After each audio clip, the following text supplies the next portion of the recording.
Greetings, everybody. This is Don Number 1 and Mekkah, Hi. and you are currently watching Chapter 4 by Fire Emblem 6 Hard Mode 0% Gross Playthrough. Here we have one of the first difficult maps in the game, and a lot of casual players really hate this map, and I kind of dislike it too. The reason why this map is so difficult is because you might have noticed from the left-hand side of the screen, pretty much all the enemies on this map are either nomads or cavaliers. Cavaliers you should already be familiar with. They're the unit class that Alan and Lance are in. They have extended movement, and they're somewhat tough. Nomads are kind of like Cavaliers, except instead of using swords or lances, they use bows instead, so they can only attack from 2 range. And they tend to be a little more frail, but a little faster. So either way, they're a pretty big threat in this map. My biggest problem with Cavaliers and when dealing with them is first off their huge range, as you already said. They can easily get behind your front line and attack your weaker units, so that can make it very hard to attack them properly. Another problem is, as you said, they're kind of bulky, so it takes multiple units to take care of them, and this is especially annoying because pretty much no one doubles them. Deke doesn't double them, and Marcus is getting old and doesn't double them either. And some people like Wolt are reduced to doing like 2 or 3 damage, which is really insane compared to what he was doing at first, even though we already knew he was weak. So that is a big problem, and these Cavaliers come in like swarms of like 2 or 3 at a time, so it can be very tough to take care of them. Yeah, the strategy that we're essentially going to use throughout the entire map is just to kind of have Marcus slightly in front so that he draws in all the incoming Cavaliers and counters them with a hefty Silver Lance hit. That will take away about half their HP, and then we're just going to swarm them with everyone that we have and hope that they hit and remove the rest of the enemy HP. Even after Marcus takes away about half their HP with the Silver Lance hit, we still need to finish them off with 2 or even 3 more units, and most of our units here don't have perfect accuracy. In fact, the only units here with decent accuracy are Marcus and Lou. He's that new mage that we got in the previous chapter. Lou is pretty useful because he attacks resistance, but although his attack stat is pretty low, enemies here don't have very much resistance at all, so he does a pretty reliable like 7 or 8 HP damage every time he hits. Yeah, Lou also attacks at range, so he doesn't get countered. He can also attack at 1 range, but when he does, he will usually get countered and just roll over. So here we have a very annoying swarm of 3 Cavaliers and a Nomad to take care of at once, and that's not gonna work. There's no way we can take care of all of those.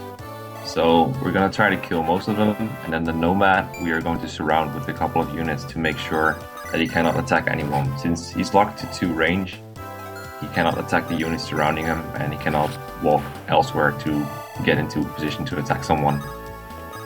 We're kind of doing the strategy that I like to refer to as aggressive turtling.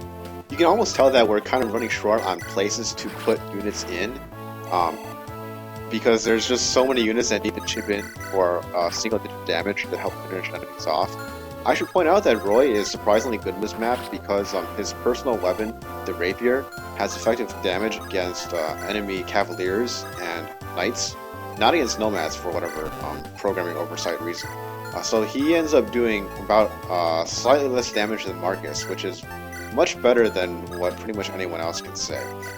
So I'm going to take a moment to explain why the enemy Cavaliers in this map are so tough, because we saw a couple of them back in the previous chapter, and they were pretty easy for Marcus to roll over, but he's having a very tough time here. So in the first 5 chapters of this game, for whatever reason, on hard mode, the enemies have twice the number of their prescribed hard mode bonus levels. So in chapter 4, for example, the enemies are supposed to have 5 bonus levels, but instead, all the starting enemies on the map have 10. The exception to this are enemies that appear as reinforcements. So back in chapter 3, the enemy Cavaliers appeared as reinforcements, and they only got 5 hard mode bonus levels. So you can see that the extra 5 levels make a pretty huge difference here. You probably noticed by now that a green unit has joined the fray. Her name is Clarine. She's a troubadour, which is basically Alan but on a horse. Alan with the staves, of course. Clarine is very interesting in this map in particular because even though she can turn into a blue unit, once she does, she's still not gonna get attacked by all the enemies. They just kind of ignore her and assume she's invisible, probably to make it easier to protect her. We need Clarine really badly for this run, and for this chapter in particular, because she recruits another character that will enter the field later. Clarine is one of those units that recruit themselves by talking to the Lord. We don't see that very often in the Fire Emblem game. You actually see it twice in this game, very strangely. Also, Roy cannot talk to her to recruit her. She has to walk to Roy to recruit herself. So that's another kind of somewhat odd point. Mekkah pointed out earlier that the enemies kind of ignore her, and we can only imagine that this is done on the part of the programmers to be merciful to the player, because you can imagine that most players wouldn't have reached this point of the map by this turn number. So if Clarine had to kind of like weave her way in and out of a bunch of enemies, you can expect that she's not going to be able to survive. So we're pretty grateful for that little hint of generosity that the programmers gave us.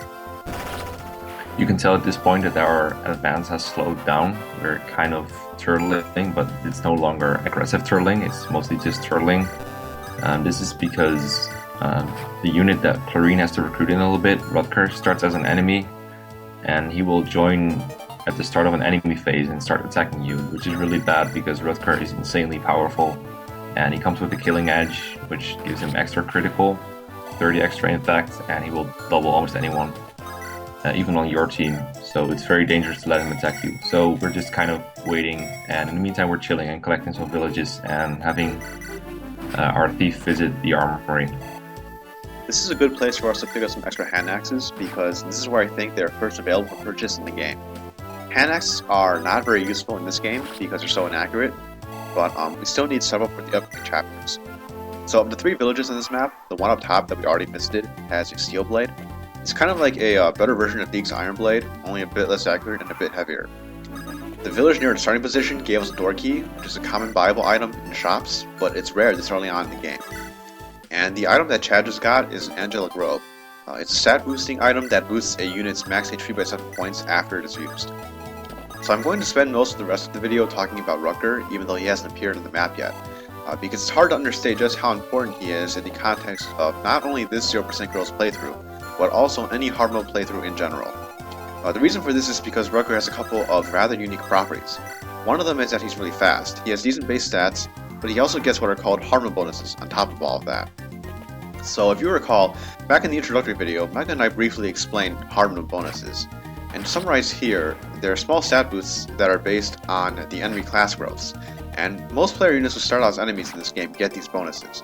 So Rutger is expected to have 15 base speed, but I can actually manipulate an extra point of speed from his bonuses, because he needs an extra point in a few situations later on in the game.